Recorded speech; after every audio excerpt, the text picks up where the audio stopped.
and the tug slowed down. I effaced myself and heard Grimm shouting to the man on the lighter to starboard his helm, and to the look out to come aft. The next order froze my very marrow. It was "Lower away!" Someone was at the davits of my boat, fingering the tackles. The forward fall rope actually slipped on the block and tilted the boat a fraction. I was just wondering how far it was to swim to Langeoog, when a strong, imperious voice, unknown to me, rang out, "No, no, we don't want the boat. The swell's nothing, we can jump. Can't we, Böhme?"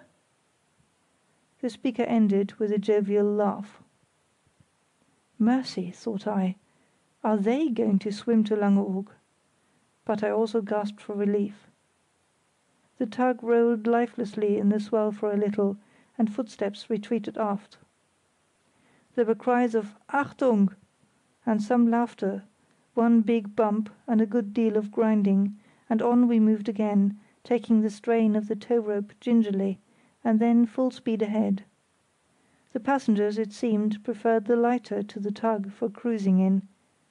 Coal dust and exposure to clean planks and a warm cuddy. When silence reigned again I peeped out. Grimm was at the wheel still, impassively twirling the spokes, with a glance over his shoulder at his precious freight. And after all, we were going outside.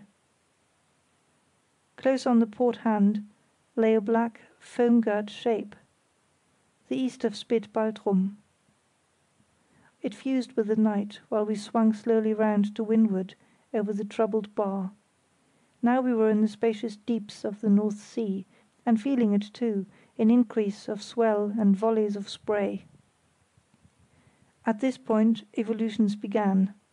Grimm gave the wheel up to the lookout, and himself went to the taffrail, whence he roared back orders of "Port" or "Starboard" in response to signals from the lighter. We made one complete circle, steering on each point of the wind in succession; after that worked straight out to sea till the water was a good deal rougher, and back again at a tangent till in earshot of the surf on the island beach. There the manoeuvres, which were clearly in the nature of a trial trip, ended, and we hove to tranship our passengers. They, when they came aboard, went straight below, and Grimm, having steadied the tug on a settled course, and entrusted the wheel to the sailor again, stripped off his dripping oilskin coat, threw it down on the cabin skylight, and followed them. The course he had set was about west, with Norderney light a couple of points off the port bow. The course for Memmert? Possibly, but I cared not, for my mind was far from Memmert tonight. It was the course for England too. Yes, I understood at last. I was assisting at an experimental rehearsal of a great scene, to be enacted perhaps in the near future, a scene when multitudes of sea-going lighters, carrying full loads of soldiers, not half loads of coals, should issue simultaneously in 7 ordered fleets from 7 shallow outlets, and under escort of the Imperial Navy traverse the North Sea and throw themselves bodily upon English shores. Indulgent reader, you may be pleased to say that I have been very obtuse, and yet, with humility, I protest against that verdict.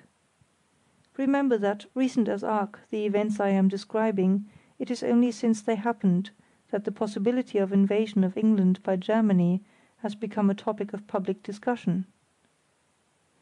Davies and I had never, I was going to say had never considered it, but that would be inaccurate, for we had glanced at it once or twice, and if any single incident in his or our joint cruise had provided a semblance of confirmation, he, at any rate, would have kindled to that spark.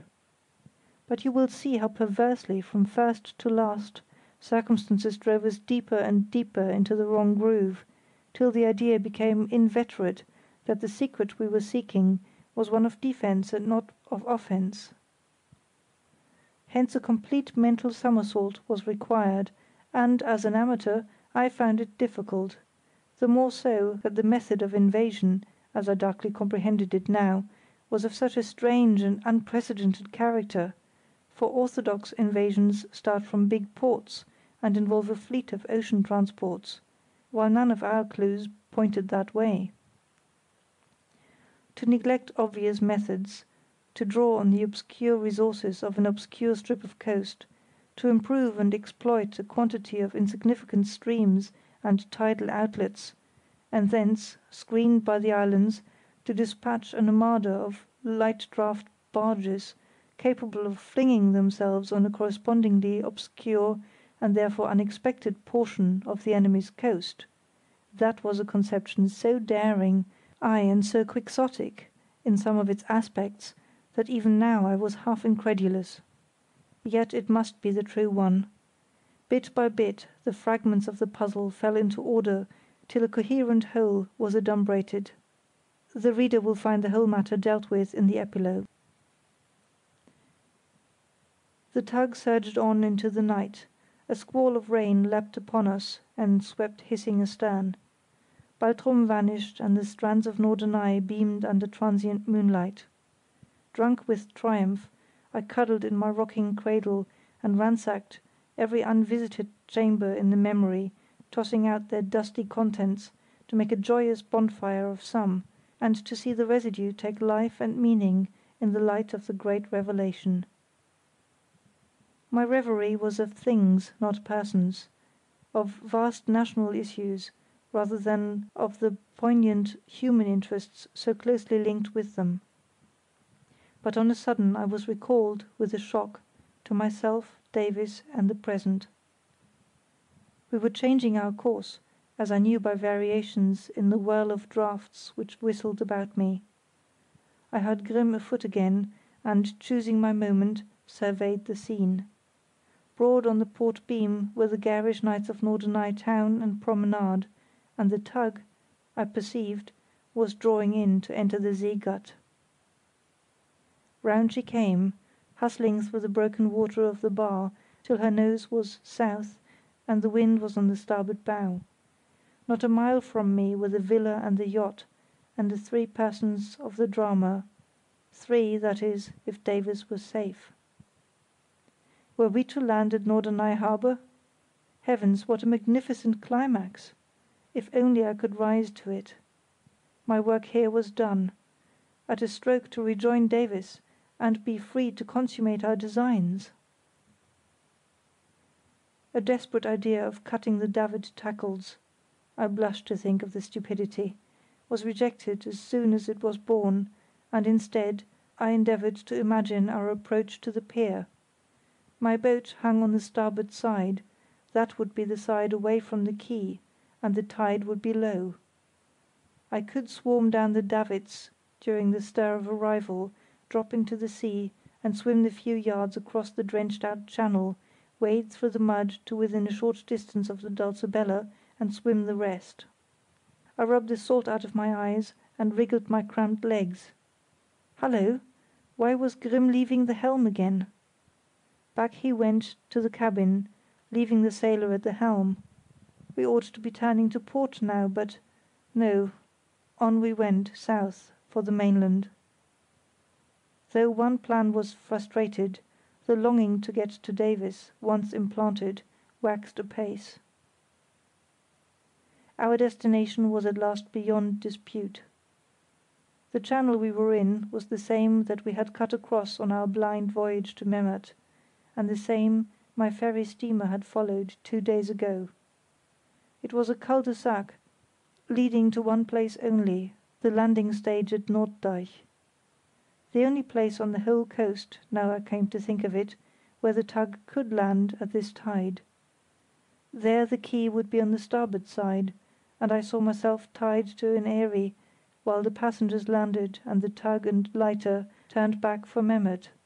At Memmert, dawn and discovery. There was some way out, I repeated to myself, some way to reap the fruit of Davies's long tutelage in the lore of this strange reason. What would he do?